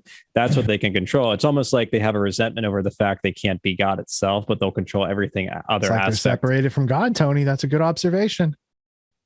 Yep. Or God, whatever force of nature you want to call it. Yeah, sorry. Good. I think the metaverse is probably one of the greatest risks to humanity that we've ever seen in history. And it may not go anywhere. It may not get anywhere. I mean, I knew the very first time I ever heard about the metaverse, I said, man, that's got to be trouble, because there's no legal system in the metaverse. There's nothing to control it. It's just it's silicon. It's just algorithms running in silicon. You don't know what happens on a real-time basis anywhere. And all of a sudden, now that they're experimenting with it and doing some serious testing and stuff, you find out, some female engineer goes in and gets raped by 3 people. And it's like, she comes out screaming and hollering, oh, it's just like I got raped. I felt all the same emotions and all that kind of stuff. So guys, you could do anything in the universe, in the metaverse. There is no law. There is no morals. There's no ethics. There's no nothing. You will lose your soul. And it's not just that your mind can be programmed to believe certain things. The metaverse will change how you think. It will, and they're pretty open about this. They want to redesign the way you come to a critical conclusion on something. And so today you might be presented with some facts and say you make a conclusion on that and you write it down and say, well, I see what I see, and I write down this conclusion, and you write a paragraph. 2 months from now, after you've been through this rewiring of your brain, if you're presented with the very same evidence at first and say, write what you conclude now, you might write down something that's completely different than what you wrote today. And that's okay if it's a result of learning. But if it's a result of indoctrination and repetition and not evidence that exists, then it's a real problem. That's called slavery and control. They believe that your mind is just a software algorithm and can be programmed and reprogrammed any way they choose. So if they want to get a certain thing to come out of it, they can just rewire it a certain way. I remember the guy Ferguson's first I think it was Ferguson in London who wrote the algorithm that said that all these Britons are going to die. And well, he didn't write that. It was based off a 14-year-old doing a science project that her dad. I did a whole deep dive. That's about right. Yeah, no, literally, I did a whole deep dive on this. That's where social distancing came from too. Yeah, the whole thing was a joke. But then they took that model. This organization took the model and extrapolated into their own. Yes. But, when the forensic programmers got a hold of it, finally they released it to people that really knew what they were doing to analyze it, whatever. it was a joke of the programming world at the time, because it was quite a feat. They could run the same program multiple times with the same inputs and get different answers. Oh my goodness. Yeah. That's It's actually like, what kind of garbage program? You say it's an accurate computer model, use the same inputs, the same assumptions, and you run the program today and you get one answer. You run it 2 hours from now, you get another answer, and another answer, and another answer. That ain't no program, folks. That's just trash. Take it out to the dump and flush it down the toilet. Well, that's their goal. They make programs that say 2 + 2 is whatever O'Brien says it is today. That's right. So, I think they use the same software to prove World Trade Center 7 collapsed from fire. They use the same software right there. That's right. So, Fauci said you don't need masks. No, now you do need masks. No, we need it all the time. Even indoors by yourself. Oh, now, no, you need 2 masks. Well, your children need masks too, but maybe you don't. I mean, it's confusion and anxiety, and that's the result they sought to create with Fauci, their actor on stage. He thinks he's Al Pacino. One of the things I kind of want to go back to what you're talking about, having this sort of intermediary interface that allows us to sort of subvert or push away our own sort of not only emotional but values-based nature. Reminds me of Michael Crichton's, Westworld. That's sort of like what he portends, or the ominous sort of representation. Or 13th and that obviously was remade in Crichton HBO. Came before it, I think, before 13th Floor, because it was a virtual creation for the purpose of abusing people in it that you couldn't do here in reality. Not only abusing it, but finding oneself, like losing oneself or becoming something new, like dying in rebirth. You get this into one's almost psychopathic version of themselves, their demonic version of themselves, which is interesting because that obviously is conspicuous on the new HBO representation, at least in the first season. I forget the main character, but you see they sort of juxtapose his older self from his younger self when he first experiences this. He's a good guy. He wants to do the right thing, but then he realizes they're just robots. I can do whatever I want. And once he makes that realization, he starts doing the opposite of anything that he stood for in principle outside of that world. And then obviously he invests in it and becomes the main owner of it, and then tries to push it farther by creating, interestingly enough, a situation where he can upload his consciousness into one of the robots and live forever. Wow. Well, and the power that he's doing, because there's no causality in that game. That's why people kind of do those psychopathic things. It's the same thing as the power elite. No one's telling Trudeau no. No one's telling the banker class no. These people hear yes all the time. They get whatever they want. That's why they get a little wacky. That's why Bezos is a little out there these days. It's a little bit troubling. And this goes back to what Patrick said earlier. I want to get your take on this, Patrick, because there's this illusion of science. We see what science, we're talking right now through a sort of mediated interface. Yeah, we're not Luddites. So we use this technology. It's this sort of illusion of the fact that there has been such incredible advancements in science that then allow us to sort of not realize and give over to deifying or apotheosizing the concept of science itself. And that's sort of the problem, because I think we subjugate or subordinate our own power to this higher concept because we see its effects and how much it's bettered our lives in many ways. But we don't realize how it can also then be abused. And it allows for that greater separation between those that are managing that science through legislation or otherwise, or through engineers that are creating it and having a vision, putting, as Peterson noted, they're programming their ethical values and principles into the machines themselves. And then we interact with how they use the machines.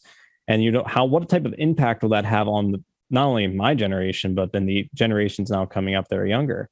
It's a really sort of portentous realization if you look at it that way. But I what's your take on that, Patrick, between the illusion of the fact that science has been, at least on a material basis, very effective, but at the same time, do you see a sort of connection that I'm alluding to in regards to why we're willing to give ourselves over to the concept of science, which is a little bit different from... Right. We should differentiate at this point very carefully between real science and pseudoscience. Yeah, okay. Real science is a wonderful thing, in my opinion. I've always loved science. I took scientific classes in college, and I've read books and stuff. I really do love science, pure science. But pseudoscience is not real science. Many things are called science that are not science at all, not scientific at all, like social sciences. There's no such thing, really. They say it's a science, but it's not a science. You cannot, social engineering, for instance, that's not, they call it, well, it's a science. No, it's not. It's a bastardization of control is all it is. But real science has the distinction between real science and pseudoscience has been so blurred that most people simply cannot tell the difference today. They don't know how to distinguish between the real deal and not the real deal. And that's a real shame, because that means real science gets buried in the backfield, and pseudoscience kind of takes the place of real science, and people believe it. It's like magic. I remember there's a book written back in the 60s by Alvin and Heidi Toffler called Future Shock. It was a brilliant book, and in just one sentence, they said there will come a time when technology advances beyond the ability of the human brain to perceive, what was going on so rapidly, and that it would ultimately appear to them as magic. We're kind of to that place right now, where a lot of people they look at this stuff and it's magic. Yeah. Of course, maybe they mean it, maybe they don't, but I mean, this is kind of the way they treat it in reality. It's like magic. And so it's kind of true. Like everything we're doing is invisible waves, Yeah. That's right. I know there's been some interesting movie clips made on this particular topic, this idea of magic. But our leaders, those technocrats who have gotten into policy positions around the world, they're passing down pseudoscience and expecting the people who hear them to treat it like magic. You can't question it. The science is settled. It's, this is the way it is. You must accept it the way it is. Like tribal taboos. Yeah. It is. The trick is the trick. Don't ask any questions about how the rabbit got in the hat. Interesting too. I know, Richard, I know that I know that you and I have one thing in common. I think we both probably have studied magicians enough in the past to know that you have the sleight of hand that's going on with the left hand, but the real action is taking place on the right hand. Right? That's just a truism in research. Misdirections. So whenever something's going on in society, my first knee-jerk reaction is to say, I need to separate the sleight of hand with what's really going on, because usually it's just radically different. You have to look very deep to find out what the real agenda is. But over here, they're saying this, no, the action's over here, look over here. And we've seen this time and time again over the last 45 years, and nothing has changed in that regard. It's still a con game. It's a shell game. It's a magic trick. If you knew how the trick was played, you'd never unsee it. You never fall for it again. If you could see it once, you'd never fall for it again. Well, it actually has relationship back to the idea to cast a spell, to write down, have a specific word. We believe in that word that represents a concept, and then we're giving into whatever the higher elites dictate or define as what that word means. But I think they euphemize it, though. They don't call it pseudoscience. They call it soft science, right? Psychology, social sciences. I think Sigmund Freud, Carl Jung at one point wrote back to Sigmund Freud as a famous letter saying, we should really treat ourselves more as a religion rather than a science, because there's no hard and fast way we can measure the effects of psychological disposition of human beings. Freud was not happy with that. He's like, no, we need to be taken seriously. If we're going to be taken seriously, we've got to be considered a science. The only problem is they have to remove the soul portion of the human. What words? I said Freud said that in between lines of Coke. He was like, no, we can't be science. We got to be science. We got to be science. Can't be. Yeah. Sets the stage for behaviorism, though. Right? I'm not a professional comedian. That's why I blew that line. It's still funny. I blew that law. Good job. But the point is, though, they have to. It's interestingly enough, though, that to make it a hard science, you have to remove the component, the volitional component, the essence of what makes us human. Our ability of free will, choice, reason, with the light of the soul itself, in order to have these behavioral effects take place. And so the science of behaviorism is really the science of removing the human component, what Rich and yourself alluded to earlier. Yeah. So I just thought that was interesting. But they euphemize it by calling it a soft science, which I always get a kick out of. Soft science versus hard science. Yeah, that's good. It's where soft drinks came from. It used to be an ingredient in there too. They used some soft science inside that old Coca-Cola. That's where it comes from, the soft drink. Yeah. All right, Patrick, you've done almost 5 hours of radio, TV, kind of video interviews today. I think we've covered the waterfront on what's going on recently. We've let the audience know that you've got some books out there that they probably should be more familiar with, because what you've been talking about for the past 45 years is it's coming to a head these days. It's like a volcano that we've been talking about. Is it going to blow? Now it's blowing, and people want to know who, what, where, when, why, and how did this all come together?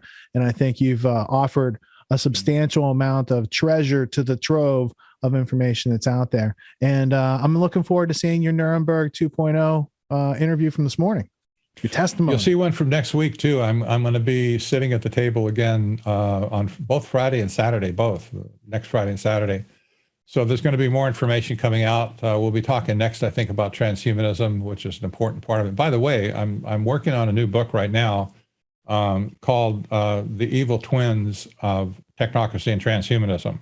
And it's going to be the third book. I'm going to make it a trilogy at this point, I think, and say I'm done.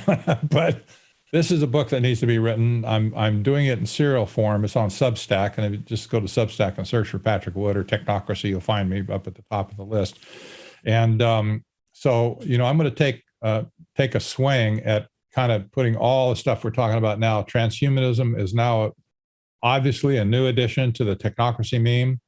They're very important put together. My ultimate conclusion on this, it'll make perfect sense about what we talked about so far, is that technocracy is to the structure of society as transhumanism is to the structure of people who will live there.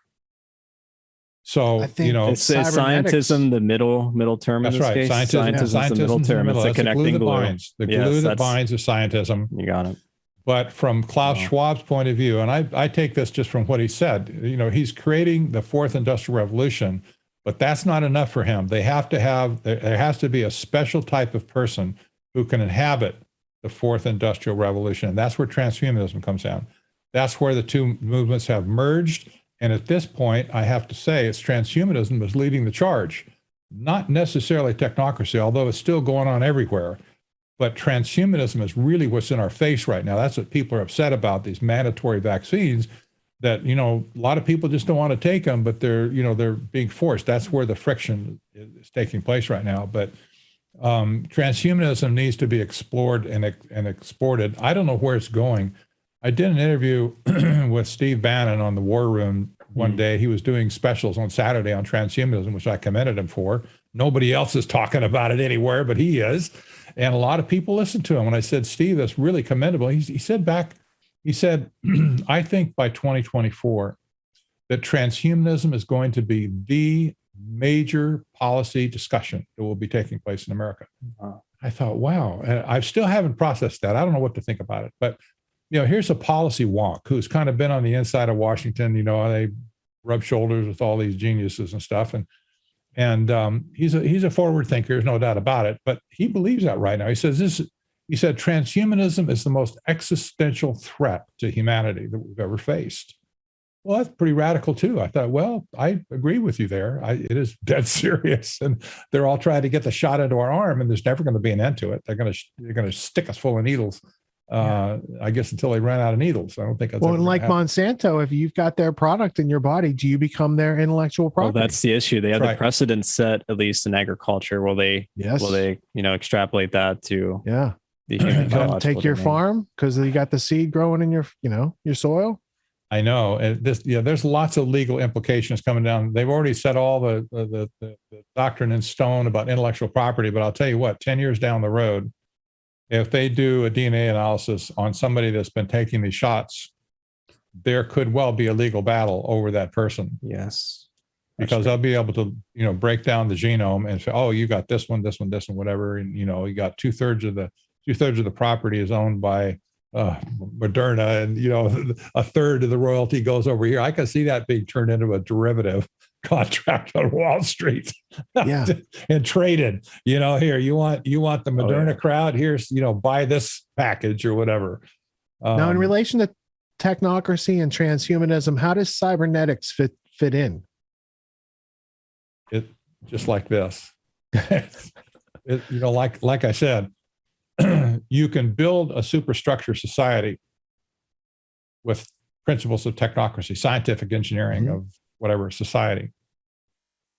But the people who live in it have to be so embedded in it that they become part of the network. That's Klaus Schwab's Internet of Things, fourth industrial revolution. It's worse than that. It's the Internet of bodies now. Yeah, the Internet of human beings is what I meant to say. The Internet of bodies, where your body will be able to communicate with other bodies in close proximity and sensors, et cetera, and your smartphone or whatever, to transmit an unending stream of data up to the cloud. Yeah. Woo. So, these people it's a major are issue of identity. Yeah. They're so unplugged. It's inconceivable how far removed from reality they are. But good old Elon Musk, maybe I'll close with this. Musk is a technocrat extraordinaire. His grandfather, was in charge of Technocracy in Canada for the 30s and 40s. He grew up in a technocrat home. And good old Musk says he doesn't believe in global warming. But then people will say, oh, thank goodness he doesn't believe in global warming. He must be one of mine or ours. And then he says, no, but humanity is doomed. It really is doomed. Well, why, Elon? He says, because the sun is expanding and we're all going to burn. Oh, really? So this is new. So he says what's the solution then? He says the only solution is that man needs to fly to the stars and get to outer space as quick as he can. And he wants to get to Mars, off the planet, but he's scared of AI, which is rightfully so. But you ain't getting to Mars without AI. So none of this makes any sense. Maybe they know. It's like, okay, so someone is making a serious case for one thing, says our only solution is to go to Mars. False dichotomy. I'm sorry, that is not the solution that humans need to hear about right now. We live here, we're stuck here. And there's nothing wrong with our planet. Absolutely nothing wrong with it at its core. The only thing that's wrong with it is a bunch of nutcakes that say there's something wrong with it and they can fix it. And they've got the answer. It reminds me of snake oil again. Whatever ails you, we got the answer. We can fix you up. Just sign here. It's not going good. We need to get these people out of policy positions in society throughout the world, not just here. They need to be driven out, not just on a national level. Every community has people like, baby Fauci's, mini-me's. Oh, yeah. These people need to be run out of City Hall. They need to be run out of county, the county supervisors, et cetera, and get this crazy, crazy ideology out of our society. Just drive it out. Drive these people out. Drop them off in China. It's not hurting them physically to say, you don't have a seat at the table anymore. I know Noam Chomsky's like, let them starve, and Australia's building camps. I think what you're proposing is very Christian and polite. We need a better way. Look, I don't want to be out shooting people. That's not my thing. Me neither. I don't think most people want to do that. No, most people. But I hope so. I hope that's the case. These people don't have a right to sit at the table of public policy. They're stark raving mad. Were you ever an Alfred Hitchcock fan by any chance? I have. Yes, because I have Hitchcock Truffaut here on my table. Okay. It's awesome. There was an episode on the Alfred Hitchcock Hour once where there was an asylum, old-fashioned asylum, white facade, 2-story, whatever. And people would bring their relatives in that were going Lulu Bells, and they'd check them into the asylum, and they would put them in a padded cell and take care of them, shoot them full of drugs and shock therapy, whatever the case was. The inmates got together and hatched a plot to take over the asylum. And they did it one day. They hatched their plot, and only Alfred Hitchcock could figure this one out. They kidnapped all of the staff and changed clothes with them. So all of a sudden, the inmates are wearing the nice starched white coat with the pocket protector and the stethoscope and everything else, and the inmates are wearing the straitjackets and the baggy pants and all that kind of. And they threw them in the padded cell, and they're all screaming, let me out, it's unfair, I'm not crazy. This is exactly what the crazy people were saying a week before. They weren't supposed to be in there. So the real staff is locked away in the cells, and the crazy people have taken over the asylum and all the hall positions and the nurses and everything else. And they're doing this crazy stuff to these patients, killing them along the way. And so then along comes a new patient,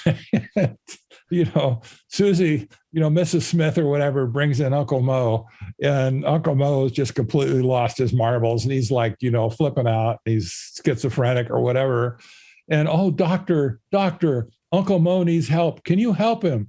Oh, yes, ma'am. We can really help him. Wink, wink, and he's winking to the other nutcakes behind him. So Uncle Mo comes into the hospital, and they sign all the paperwork. Oh, see you later, Uncle Mo. We're so glad you're in good hands. And they grab him, put their arm around his shoulder and say, come back here, Mo. We got to tell you something. Yeah. And they gave him a white coat and a pocket protector and a stethoscope, and they assigned him to another place in the hospital. It's like in our case right now, that's kind of funny, I guess. But in our case right now, the inmates have taken over the asylum. That's my bottom line assessment. Look over the whole thing. The inmates have taken over the asylum, and they don't. So we shouldn't be following these people unquestioningly. We should be a little incredulous and ask some questions. It's like a variation of the Milgram's experiment. Yeah, it's like Stanford Prison experiment. Or Stanford Prison, sure. Yeah, 204 countries doing it at once. In lockstep. Wink, wink. In lockstep. Yes. Right on. All right, Patrick, thank you so much for sitting in with us tonight. Yeah, thank you very much. It's always a pleasure to talk to you. You're always very well informed. And I do want to read your new book because I haven't read it. I have to admit, I didn't. The wealth of information. Shoot me your address. I'll send you a book. Oh, right on. Thank you so much. It's very kind of you. Be glad to. All right. And links for your Nuremberg 2 from today. A lot of do you have the link about this? So good. Did you have the links from what you talked about today with the German lawyers? Yeah, I want to feature that next week on the show as well. Get that on the show. It's grandjury with a hyphen.net. Excellent.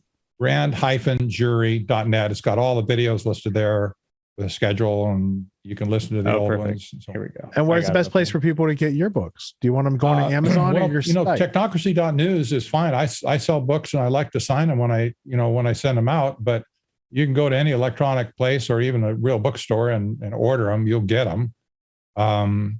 And I hate to use the A word, but you can get it there too. We say A word and Bezos because we make fun of them a lot on here. Right. But I know. I don't like it, but .news. Technocracy.news. Exactly. All right. That's where you'll sign books instead of getting them through one of those other vendors who extortion their sales and charge. And my new book on Substack, by the way. All right, great. And we're going to link your profile, your Substack in the show notes. PatrickWood.substack. Oh, you make it easy. Just my name. Yeah, PatrickWood.substack. All right, fantastic. Get yourself some rest. I know you got a big week ahead of you. Thank you so much. What? Tomorrow's a holiday. I'm going to take one too. Oh, there you go. Fantastic. Do it. Thanks. Have a great night, This is Patrick. Amazing. Thank you very much. Yeah, right on. Peace.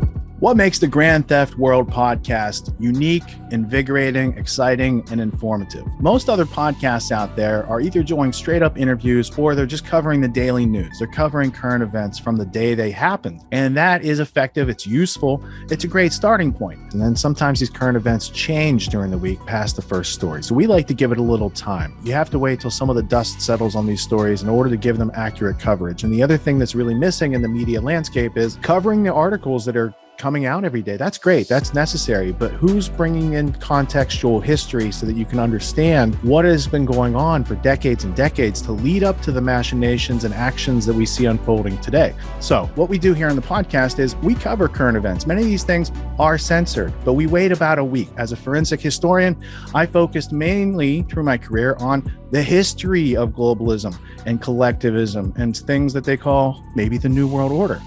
There's a lot of facts to these sort of circumstances, groups, events, activities, working groups that they've had over time. So for Grand Theft World listeners, we not only break down the current events, most of which that are censored during the week, we provide you with contextual history, we give you the source notes, the references, we do deep dives, and this really empowers you with an understanding of context and history so that you can make more informed decisions in your life. There's also a community, a membership where you guys can actually ask questions and we can get into the show and share evidence. And there's a town hall weekly for Grand Theft World for those who listen to it and are interested in covering the stories that we don't get to during a 6-hour show. Listening to it an hour a day, you could easily consume the week's news, but you're going to have substance and meaning and context and understanding. And with that, you can make higher quality decisions in your life. So if you're interested in more quality in your life, go to grandtheftworld.com, click podcast at the top, and we'll see you there. Thank you. These allegations are false. This isn't Grand Theft Auto, folks. This isn't a video game. What are the most surprising things that you discovered once you started pulling on that thread? Who he was connected to, what institutions he was influential over, what events he participated in? Come on, man. What are we talking about? Come on, man. No. You don't have to think about it, dude. I got this quote because you said you didn't know much about Klaus Schwab. I made it my job to, as soon as this happened, I'm like, okay, this guy's their front man. Let me learn about the official history of the World Economic Forum. I got their 40-year history. I got every book that Klaus Schwab has written or ghostwritten. I went through those books.